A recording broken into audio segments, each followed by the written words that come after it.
Assalamualaikum warahmatullahi wabarakatuh. Selamat siang semuanya. Aduh, ini tuh hari pertama bikin podcast siang hari. Tapi kayaknya seru juga sih. Biasanya jam segini aku tidur siang. Tapi hari ini spesial banget karena aku bikinin podcast untuk kalian semua. Dan aku pikir aku bakal berusaha untuk istiqomah bikin podcast di siang hari karena suasana jauh lebih tenang dan lebih enak aja untuk rekaman. Gak ada suara-suara mbak-mbak yang lagi teriak-teriak. Dan ini mungkin juga bakal sesuai dengan waktu kamu yang mungkin kamu pengen menghabiskan senja sambil dengerin podcast atau mendengarkan podcast sebelum tidur. Dan ya, semoga istiqomah, insya Allah, amin. Apa kabar kalian semua? Aku berdoa selalu agar kamu sekeluarga baik-baik aja, ceria selalu dalam lindungan Allah Subhanahu wa taala, dijauhkan dari segala musibah. Amin amin ya robbal alamin. Wah, hari terakhir tasyrik nih. Perbanyakin takbir ya, karena hari ini juga Jum'ah yang penuh barokah. Aku harap kalian juga jangan lupa untuk memperbanyak sholawat juga, karena dengan berzikir dan bersolawat membantu kita untuk selalu mengingat Allah Subhanahu wa taala. Jangan pernah nyoba-nyoba untuk jauh dari Allah loh ya. Jikapun mungkin saat ini kamu ngerasa renggang banget dari Allah Subhanahu wa taala, aku berharap dan aku berdoa semoga kalian bisa segera balik lagi sama Allah. Jangan lama-lama ya jauhnya. Kalian tahu nggak tanda-tanda kerenggangan antara makhluk dengan Tuhannya itu apa aja? Aku cuma mau ngasih contoh aja sih, nggak mau ngejelasin secara mendalam karena itu bukan, aku nggak terlalu expert di bidang itu, tapi aku bakal ngasih contoh-contoh yang bikin kamu bisa merefleksi diri.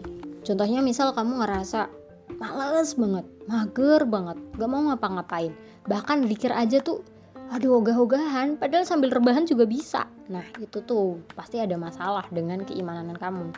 Nah kuncinya ya kamu harus punya kesadaran tinggi untuk berubah, untuk bertaubat. Jadi kayak kebaikan itu harus segera dilakuin, jangan ditunda-tunda, nanti jadi tambah malas lagi. Contoh case lainnya adalah kamu kesulitan untuk qiyamul lail, untuk bangun tengah malam melakukan sholat malam.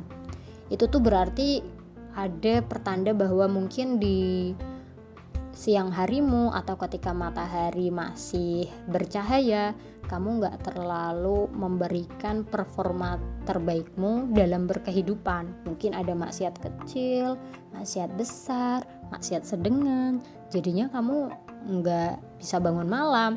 Padahal bangun malam ini adalah, bagi aku nih ya, bagi aku adalah sejenis hadiah, karena kita bisa bertemu langsung sama Allah di tengah malam ketika semua manusia tidur. Kan itu so sweet banget. Kalau kamu pengen bisa bangun malam, aku saranin untuk mengurangi hal-hal yang tidak penting atau bahkan maksiat di siang hari. Silahkan dicoba. Terus contoh lain lagi, misal kamu tuh sumpek banget, super galau, gampang sedih, sering overthinking. Itu tuh aku yakin banget kalau kamu tuh kurang zikir. Zikirnya bukan sekedar komat kamit, tapi ingat Allah bahwa Allah selalu bersama kamu, selalu nolong kamu, bikin kamu bahagia.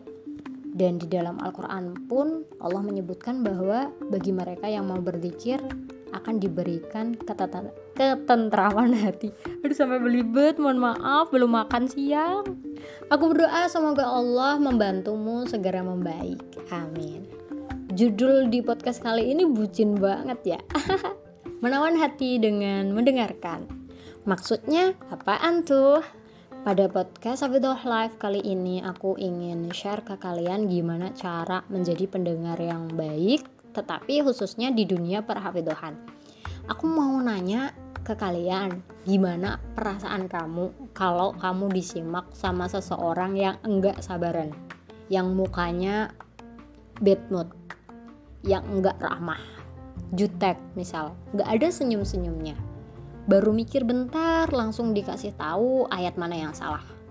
Baru tarik nafas dikira ngeblank. Padahal kamu baru mikir, padahal juga tahu sebenarnya, cuma ambil jeda aja. Atau misal kamu adalah seorang murid, nyaman gak sih kalau ustazah kamu, guru kamu, atau bunyai kamu menyimak hafalanmu dengan ekspresi yang lagi bad mood? Kamu kira-kira enjoy gak semaannya? Atau langsung gak mau sodakollah aja langsung? Nah, pengalaman pribadi aku ya, sometimes jika diingetin sama temen yang agak ngegas, padahal tuh dia ngingetinnya udah halus sih, dia ngingetin ayat dengan halus, tapi akunya yang agak nggak denger, makanya dia ngegas. Itu kadang aku ngerasa, aduh dia kenapa, jengkel pasti ya karena hafalan aku jelek. Itu ada perasaan kayak gimana gitu. Jadi sebenarnya ekspresi dari penyemak, nadanya itu mempengaruhi mental dari pembaca sendiri, terutama bagi teman-teman yang hatinya kecil kayak aku, yang gampang baper, gampang sedih, gampang overthinking. Nah, itu tuh berpengaruh banget.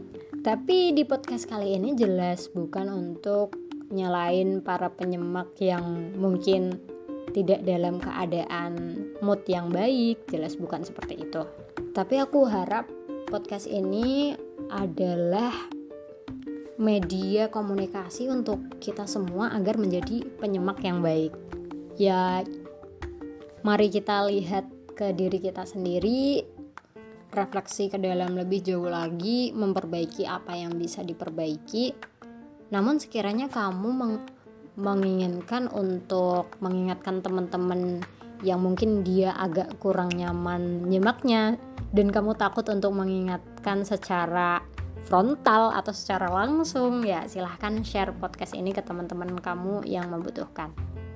Tapi mengingatkan bukan karena benci ya, mengingatkan karena sayang, oke? Itu tuh beda jenis tau. Semoga podcast ini menjadi insight baik untuk aku dan kamu semuanya. Nah, menjadi penyemak ini ada 3 jenis waktu yang perlu diingat-ingat, yaitu yang pertama, ketika kita menyimak teman tapi teman kita itu tujuannya untuk memperbaiki hafalan. Nah, yang perlu kita lakuin adalah menjadi pendengar yang baik, berikan ekspresi paling ramah, yang tulus, yang antusias. Jangan sampai kita tuh tampak gak sabar, tampak menahan emosi, karena mungkin kan ada sih teman yang kesulitan mengingat ayatnya dan bikin kita agak jengkel. Mungkin suasana hati kita tuh gak begitu baik, tiba-tiba disuruh bantuin temennya nyimak, kan kadang juga kita hilaf, ngegas atau gimana gitu kan. Dan usahain kita tidak terlalu menampakkan keengganan itu, harus ya super ramah aja lah. Dia itu udah cukup kesulitan dengan perjuangannya sendiri, udah susah banget ngingetin hafalannya, jangan sampai kamu nambahin dengan muka jutekmu, muka gak ramahmu. Jadi pasang senyum lebar. Ketika dia lupa ayat, berikan energi positif seperti tatapan, yuk kamu pasti bisa, kayak gitu, biar dia tuh artinya adem, gak ngerasa sendiri. Misal dia lupa ayat, jangan dikasih tahu secara langsung, kan niatnya dia kan memperbaiki hafalan ya, dikasih tahu aja kayak clue atau sinyal tersirat atau mungkin makna dari artinya, biar dia menebak-nebak sendiri. Dengan begitu kayak dia tuh gak manja dan bikin dia ingat terus di mana letak kesalahannya. Kalau perlu kamu tuh ngasih tanda sebelah mana nih yang bikin dia sering lupa, nantinya itu bakal lebih menguat di ingatan dia. Tapi misal kayak dia udah nggak tahu ayatnya tuh apa, udah nyerah banget, ya dikasih tahu aja lah. Mereka yang minta tolong sama kamu kan berharap kamu tuh paham keadaan dia, berharap kamu tuh bisa nerima kekurangan dia yang hafalannya compang-camping banget. Misal tips ini terlalu ribet untuk kamu lakuin, ya bayangin aja lah, apa sih yang membuat kamu senang ketika orang memperlakukanmu, apa yang bikin kamu sebel ketika orang melakukan hal yang menyebalkan ke kamu. Jadi intinya timbal balik aja, hukum sebab akibat gitu. Kalau kamu suka dibaikin, berarti orang lain juga suka dibaikin. Kalau kamu benci disebelin, berarti orang juga sebel banget disebelin. Selanjutnya waktu yang kedua adalah ketika simakan umum. Nah, ini bisa jadi di simakan undangan atau perkumpulan hafidho atau di pengajian umum kayak di masjid, musola atau event-event lainnya. Karena semaan ini kan skala besar ya, jadi ada banyak mata yang memfokuskan diri kepada pembaca. Nah, sebagai penyimak, kamu harus super sigap, super peka. Jangan biarin temen kamu kena inget sama gerombolan orang-orang yang ngingetin ayat. Itu tuh bakal pusing banget, berasa dikeroyok. Nah, kamu harus pasang badan di samping dia, yang deket dia bisa lihat kamu, bisa dengar suara kamu dengan jelas. Sekalinya dia lupa, dia dapat ingatan ayat tuh langsung dari kamu. Jadi dia tuh nggak terlalu kehilangan fokus, karena kalau udah dikeroyok, pembaca itu biasanya nggak bisa mikir secara clear. Jadi malah gugup, galau, insecure, nggak pede, jadi takut, semuanya campur jadi satu. Jadi aku harap kamu paham keadaan dia, nantinya kamu juga bakal semakan di depan umum, kamu juga bakal disimak orang lain. Jadi pastiin kamu adalah penyimak yang baik, sehingga besok kamu juga dapat penyimak yang baik pula. Yang ketiga adalah menyimak ketika imtihan. Nah, simakan ini jelas harus super tegas. Kamu gak boleh manjain teman kamu dengan ngasih contekan, itu mah jahat. Kalau kamu sayang mah harusnya gak dikasih tahu. Nah, dengan kamu menjadi penyimak yang baik saat semaan ini, ustadzah atau guru atau bunyai kamu bisa nentuin apakah dia layak untuk mengulang atau lulus dari hafalan ini. Jadi kamu tuh malah jadi penentu apakah dia kualitasnya bagus atau enggak. Toh juga hafalan ini, kualitas ini tuh bakal dia emban seumur hidup, gak cuma hari ini. Jadi aku harap kamu cukup tega waktu imtihan, biar dia nantinya baik-baik aja di masa depan. Tapi tetap feature wajah kamu harus tetap ramah. Misal dia lupa ayat, ya semangati dengan energi positif serta senyuman yang super lebar. At least kamu ya ngasih clue lah, ataupun sinyal yang tersirat atau maknanya ya sekecil itu. Tapi aku harap kamu ngebiarin dia mandiri, jangan dimanjain dengan ngasih tahu ayatnya loh ya. Apalagi sampai ngasih lihat Qur'annya. Oh my god, big no.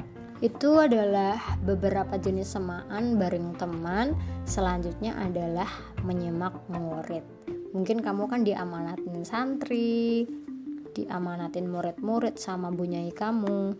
Mereka datang ke kamu jelas untuk belajar. Mereka diamanahkan kepadamu karena mungkin bunyaimu percaya banget kamu bisa membimbing mereka. Mereka jelas ingin menjadi pribadi yang lebih baik lagi, bukan untuk kena amukan kamu karena kamu bad mood lihat dia nggak pinter-pinter. Jangan sampai seperti itu. Fungsi kita sebagai guru kan memang membantu mereka untuk belajar, memberikan sistem yang terbaik, mengarahkan. Ya hasilnya mereka baik atau buruk, jadi pinter atau malah stuck aja, ya itu terserah Allah. Ya kita sebagai guru ya tinggal banyakin aja berdoa, semoga mereka diluaskan hati dan pikirannya sehingga lebih antusias, lebih semangat dalam belajar. Dan dengan belajar ini semoga menjadi wasilah untuk mereka untuk mendapatkan pemahaman yang sempurna dari Allah Subhanahu wa taala. Yang perlu kita coba terus menerus adalah berusaha untuk tidak mengeluarkan kalimat negatif yang mungkin akan membuat mereka sedih, gak semangat, stres, galau. Jangan sampai mereka sedih karena kita, please. Jika mungkin hal yang menyebabkan dari mereka tuh hadir tuh ya, berusahalah untuk menarik diri, redam dulu emosinya, temui mereka kembali saat kamu udah bisa menyiapkan kalimat-kalimat yang pas, yang sekiranya gak kasar, gak nyakitin hati mereka. Ini PR juga buat aku karena mostly aku pemarah banget. Tetap haturkan segala syukur karena Allah telah memberikan teman-teman yang semangat dalam menghafalin Quran. Jadi bentuk dari rasa syukur kita adalah menjadi teman yang baik, menjadi penyamak yang baik buat mereka. Dan juga terima kasih kepada Allah karena telah memberikan murid-murid gemas yang ingin belajar Al-Quran. Subhanallah banget rasanya. Meski mereka sering menjengkelkan, tapi mereka adalah karunia yang luar biasa.